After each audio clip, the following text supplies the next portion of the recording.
Bonjour, dans cette vidéo, nous allons mettre en application les notions expliquées dans le cours intitulé L'état de rapprochement bancaire. L'application que nous allons traiter est la suivante. À partir des documents qui nous sont fournis, nous allons réaliser l'état de rapprochement correspondant et passer les écritures de régularisation nécessaires. Je vous suggère de mettre la présente vidéo en pause afin de prendre le temps de réaliser vous-même l'exercice à partir du fichier d'accompagnement fourni sur le site. Vous pourrez ensuite redémarrer cette vidéo pour en voir la correction. Commençons donc la correction de notre exercice. La première chose à faire est de rapprocher les soldes initiaux. En effet, si nous regardons notre compte banque, nous constatons qu'il présente un solde initial débiteur de 1 234,80 € alors que le relevé de compte présente lui un solde débiteur de 453,80 €. L'écart entre les deux est donc de 1 688,60 €, somme que l'on retrouve ici et qui correspond au chèque du client Le Lièvre que la banque aura enregistré plus tardivement que notre comptabilité. Par conséquent, nous pouvons considérer que ces trois montants permettent de rapprocher les soldes de début de période. Il nous reste maintenant à lettrer les autres montants, chose relativement facile, comme le laisse voir l'écran que vous avez sous les yeux.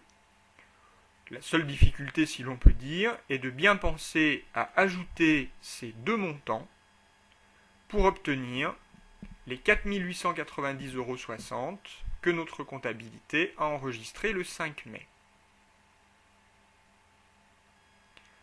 Ceci fait, nous pouvons réaliser notre état de rapprochement qui aura donc l'allure suivante. Nous reportons tout d'abord les soldes du 31 mai, créditeurs dans notre comptabilité pour 2 379,74 €, débiteurs à la banque pour 738,20 €.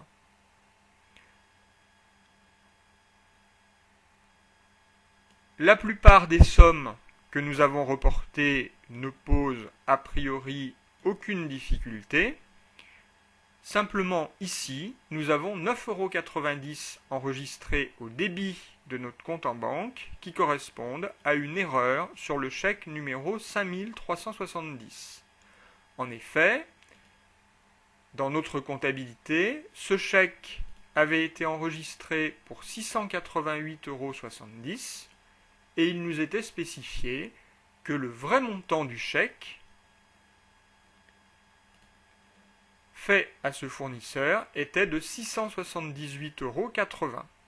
Par conséquent, nous avons enregistré 9,90 € de trop au crédit de notre compte banque. C'est la raison pour laquelle nous le régularisons en débitant notre compte 512 de ce montant. Une fois tous nos montants reportés dans notre état de rapprochement, nous pouvons faire les totaux et constater que notre compte 512 banque présente alors un solde créditeur de 7,70 € et que le compte de la banque présentera lui un solde débiteur de 7,70 €. Par conséquent, nous avons bien rapproché nos deux comptabilités. Il nous reste maintenant à enregistrer les écritures de régularisation correspondantes. La première porte sur l'erreur du chèque numéro 5370, que nous allons donc régulariser ainsi, 512 banques par 401 fournisseurs. Nous allons ensuite enregistrer les agios sur l'escompte de l'effet Leboeuf, sur les 106,86 € qui figurent dans notre état de rapprochement. Il nous avait été spécifié qu'il y avait 65 € d'intérêt payés à la banque. Par conséquent, le solde, c'est-à-dire 41,86 €, correspond à des commissions sur effet. Notre écriture de régularisation sera donc la suivante.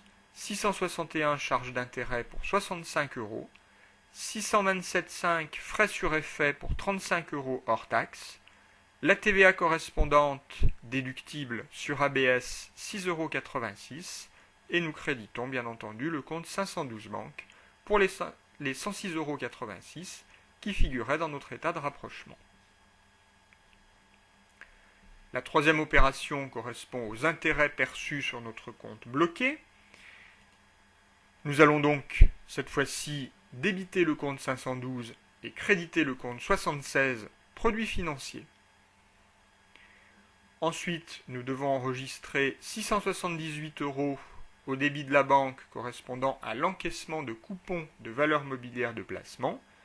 Ces coupons s'enregistreront dans le compte 764, revenu des valeurs mobilières de placement. Sur les 675 € que nous devons enregistrer pour régulariser les achats d'actions, il nous était spécifié qu'il y avait 29,90 € TTC de commission sur achat. Notre écriture sera donc la suivante. 50 valeurs mobilières de placement pour 645,10 €, 627,1 frais sur titre, 25 € hors taxe, la TVA déductible 4,90 € et le compte banque 675 €. Enfin, il nous reste à enregistrer les 2145 € correspondant au virement du client Lecoq que nous pouvons enregistrer facilement en débitant le compte 512 et en créditant le compte 411 client.